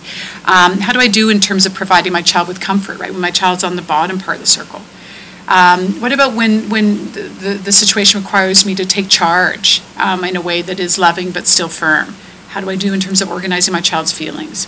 How do I do in terms of providing that sort of structure and organization to keep my child safe, right? The hands on the circle. What about repairing ruptures that occur? Right, so to become aware of your strengths and vulnerabilities around the circle. For all of us, we have a strength somewhere around the circle and an area of vulnerability somewhere around the circle. And for some parents, they have more than one area of vulnerability. Did you want to? Okay. Just a few additional strategies here, and we're going to talk much more next time about this, but this is just a beginning. So strategies for caregivers of a child with an FASD. So changing perception, to change their perception of the child from believing the child won't do certain tasks to really the child can't. There's a poor fit between the demands of the situation and the child's capabilities, right? So seeing it from the child's point of view, right? Walking in his or her shoes, right? We know that there are a number of different strategies that don't work that well for children with an FASD. Things like timeout, star charts, a more behavioral approach. Taking things away, a bribe, a reward, allowing the child to just experience natural consequences, easing up on structure and supervision, right? Strategies that might work with at times with a child who's more typically developing are not useful approaches for children with an FASD. What we need to do is adapt the environment. So the external environment, the interpersonal environment, to suit the needs of the child rather than trying to change the child's behavior, right? We need to adapt the environment externally and interpersonally and provide that sort of structure and organization rather than control. So really what's key is for the caregiver to be hands on the circle, and as Mary has said, if that caregiver struggles to be hands on the circle, for there to be other hands on the circle and hands on that circle, right? So this is the beginning. We want to spend more time on this next time. And we're almost out of time. I wanted to speak to the issue of what kind of resources there are. In Alberta, we have resources available online through the FASD networks. And I don't know, will the site for the FASD resources be shown on, will people see that? How can they find that? You can find it through going through Children's Services, I know that. Human Services, if you go to the Human Services site. Is there another way, Nicole? Yeah. So there's a list of resources on the fasd.alberta.ca website. On the left-hand side with all the links, there's a Learning and Resources tab. Okay. And it's got a lot of resources available on that site. Also, I can also send you some more resources afterwards.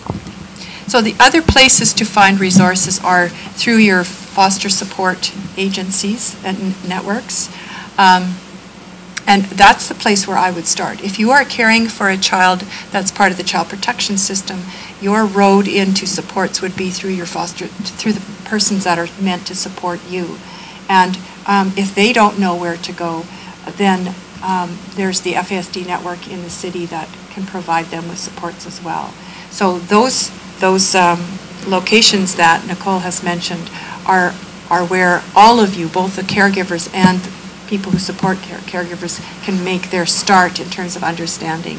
There's lots of literature on FASD and on caring for children with FASD online these days. We've we've really come a long ways in understanding what that environment that we're talking about looks like.